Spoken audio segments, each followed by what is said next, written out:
Et c'est un contexte un peu particulier en pleine crise avec des entreprises qui tentent de s'adapter, de se transformer au même titre que les commerces, les artisans ou les professions libérales. Ce matin, on fait un petit état des lieux avec le secteur de l'automobile et Francis Berthelhomme est avec nous. Bonjour. Bonjour. Vous êtes président du Conseil national des professions de l'automobile. Alors vous représentez, pour qu'on comprenne un petit peu, les ventes, les auto-écoles, les stations-service, les garages, les contrôles techniques, les loueurs, des positions de professionnels très inégales face à la crise. Tout à fait, oui. On représente en définitive tout ce qui n'est pas l'industrie, tout ce qui est les services de manière générale. Oui.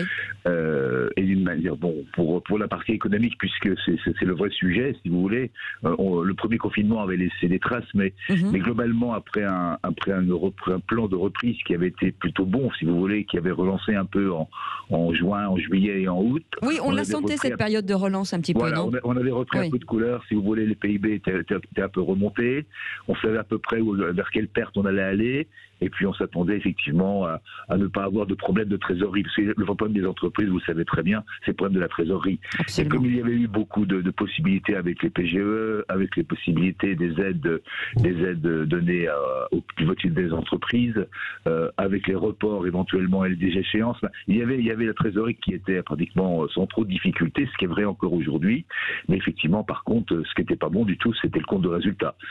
Et là malheureusement, on se retrouve dans un deuxième confinement que l'on comprend d'ailleurs. Il paraît, le virus est partout. Je pense qu'il faut être réaliste. Il faut être très vigilant, oui, c'est sûr.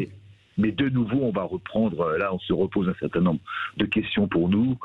Quelles vont être les conséquences ? Un seul exemple, le marché de l'automobile en octobre, puisqu'on vient de connaître les chiffres hier, a déjà replongé de 10%. Donc, grosso modo, on voit bien que là, sur un mois de novembre qui va être très, très, très compliqué, et un mois de décembre aussi, on s'attend vraiment à une année de trouver des solutions pour expliquer nos comptes de résultats, si vous voulez. Quelles sont les inquiétudes justement du secteur aujourd'hui ?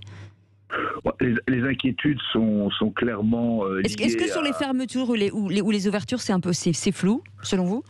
Non, pour nous, c'est pas fou du tout. Notre position est assez simple. Si vous voulez, nous voulons absolument être légaliste. Clairement, il est clair que la partie de deuxième confinement est plus ouverte pour nous par rapport au premier.